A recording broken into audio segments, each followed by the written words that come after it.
संपूर्ण ब्रह्मांड को एक इकाई मानकर संपूर्ण ब्रह्मांड की अंतर्निहित इकाइयों के रूप में सभी जीवधारियों, समस्त भौतिक वस्तुओं, यहाँ तक कि अणु परमाणु को भी अन्योन्याश्रित यानी एक दूसरे पर आश्रित प्रतिपादित करने वाला हमारा जो वैदिक सनातन संस्कृति का विज्ञान था, जो भारतीय संस्कृति कहलाता है, इसकी प्रमुख समरूपताओं की चर्चा हम लोगों ने की। और ये चौथे श्रृंखला में हम लोगों ने देखा कि इसी बिंदु जो शून्यवत है, जो ओम में शीर्षस्थ होता है, इसे ब्रह्मांड का प्रतीक मानकर और नियमों का समुच्चय मानकर, चेतना का स्रोत मानकर जो धर्मधाराएं निकली, उनमें अद्वैत वेदांत, विभिन्न प्रकार के वेदांत जैसे विशिष्टाद्वैत, द्वैताद्वैत, जैन, बौद्ध, सिख आदि धाराएं इस ब्रह्मांड के सत्य के अन्वेषण को समर्पित रही। हम लोगों ने देखा पिछले एपिसोड में, यह वास्तव में एक आध्यात्मिक विज्ञान है जो इस ब्रह्मांड को अध्यात्म का केंद्र मानते हुए नियमों पर आश्रित, नियमों से बना हुआ, और इसी कारण इन नियमों की खोज को ज्ञान, और इन नियमों को, जो प्रकृति के नियम है, जो ब्रह्मांड की प्रकृति के नियम है, उसके नियमों को खोजना ज्ञान, और उस नियमों के समुच्चय के अनुसार अपने जीवन को व्यवस्थित करना, यानी नियमों का पालन करना धर्म कहलाया।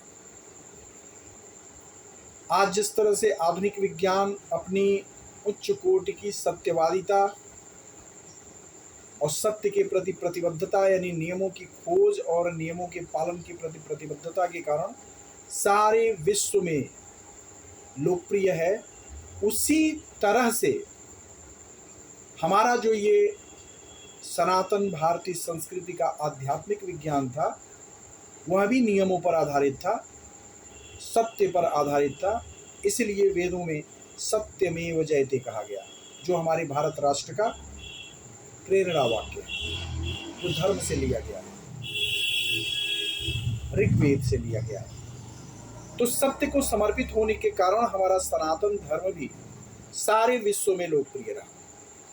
चीन भारतीय संस्कृति का अनुयायी है, भाषा उसकी चाइनीज है, और चूंकि वहाँ सत्ता में कम्युनिस्ट पार्टी है, वामपंथी हैं, तो वामपंथी तो भारत के भी हैं, तो भारत के विरोधी है। तो वहाँ जो वामपंथी सत्ता है वो भारत की विरोधी है। जो जनता है वो 97% भारतीय संस्कृति की अनुयायी है। भगवान बुद्ध को प्रमुखता देते हैं, लेकिन उस तरह से नहीं जिस तरह से कुछ लोग जो गुमराह हैं भारत में, वो भगवान बुद्ध के प्रति भ्रम में हैं और भ्रम पैदा करते हैं कि सनातन धर्म और बुद्ध में अंतर है, जबकि ऐसा है नहीं।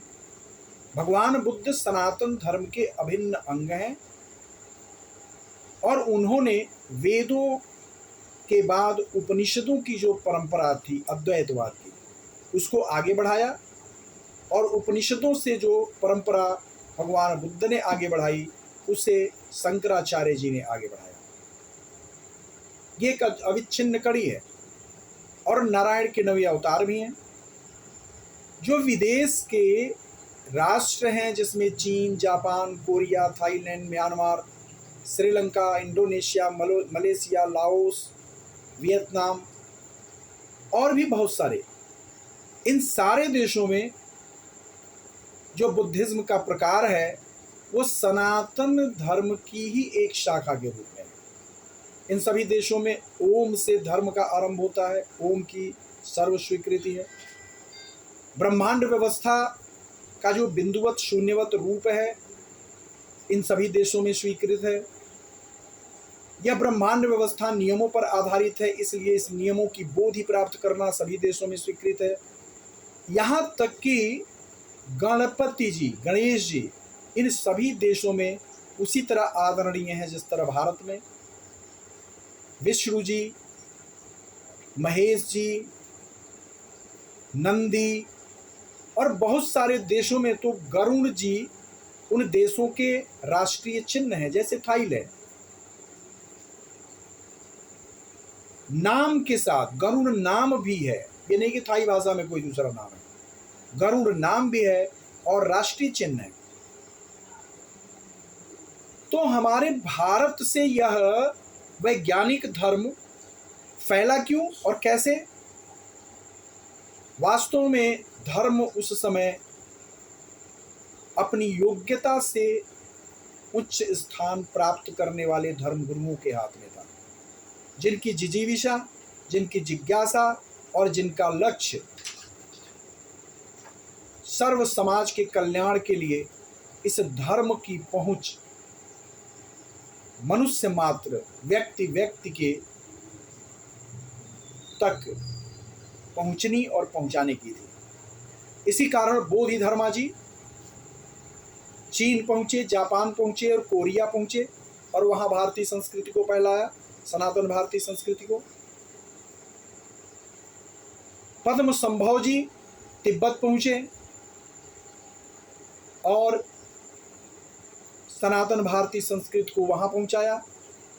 चोल राजाओं के नेतृत्व में सनातन भारतीय संस्कृति थाईलैंड, मलेशिया, इंडोनेशिया आदि देशों में गई।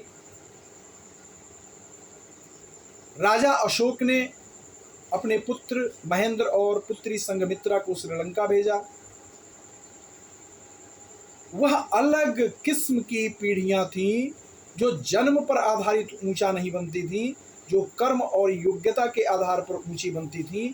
इसलिए उनके मन में जिजीविषा रहती थी कि धर्म के प्रकाश को चतुर्दिक फैलाया जाए, और उनकी जिजीविषा का परिणाम था कि भारत की संस्कृति सारी दुनिया में फैली और भारत विश्व गुरु कहा है। मुस्लिम आक्रमणकारियों ने जब से हमारे गुरुकुल तोड़ दिए और तब से धर्मगुरु या राजन्य या जनसेवक या व्यवसायी का निर्धारण कर्म और योग्यता के आधार पर होने के बजाय जन्म पर आधारित हो गया, क्योंकि इसमें किसी का दोष नहीं है। जब गुरुकुल तोड़ दिए गए तो उन गुरुकुलों में जो तय होता था कि कौन ब्राह्मण, कौन क्षत्रिय, कौन वैश्य और कौन शूद्र, तो व्यवस्था खत्म हो गई, तो जन्म के आधार पर चलने लगी। 700 साल अंधकार का युग रहा, उसमें बहुत कुछ विकृतियां जानबूझकर विदेशी शासकों ने डालने की कोशिश की और हम निश्चित रूप से कहीं न कहीं उससे दुष्प्रभावित हुए। परिणाम यह कि बहुत सारे बड़े बड़े पदों पर बैठे हुए लोगों को हम देखेंगे, धर्म के बड़े बड़े पदों पर बैठे हुए, वो केवल यही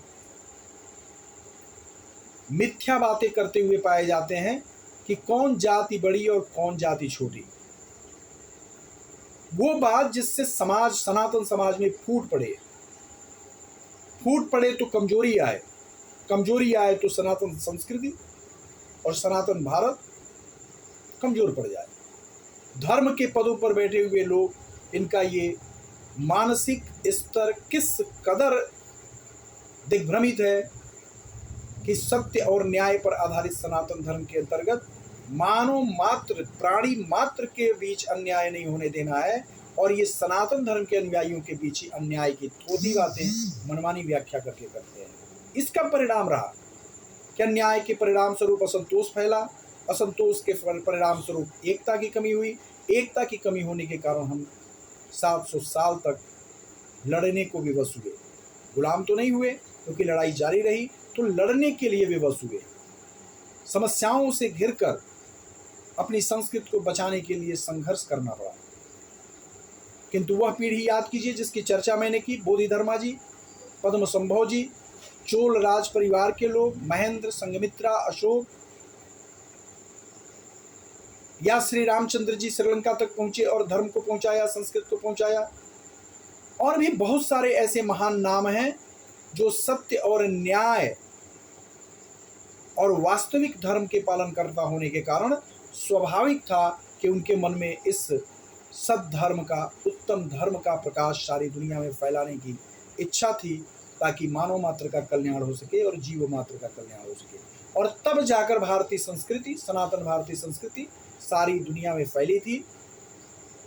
इसलिए आइए हम यह संकल्प लें कि पुनः सत्य आधारित सनातन धर्म के उसी स्वरूप को हम सब अपनाएंगे जो हमारे भीतर तेज उत्पन्न करने में सक्षम है, और अद्वैतता के सिद्धांत में विश्वास करते हुए जो हमारे यहाँ कहा गया है सर्व खल विदम ब्रह्म, यानी कण कण में ब्रह्म का वास है, परमेश्वर का वास है, जीव मात्र ब्रह्म का स्वरूप है, ब्रह्म सत्यम जगत मिथ्या जीवो ब्रह्मेव नापरा, और जीव मात्र भी ब्रह्म है।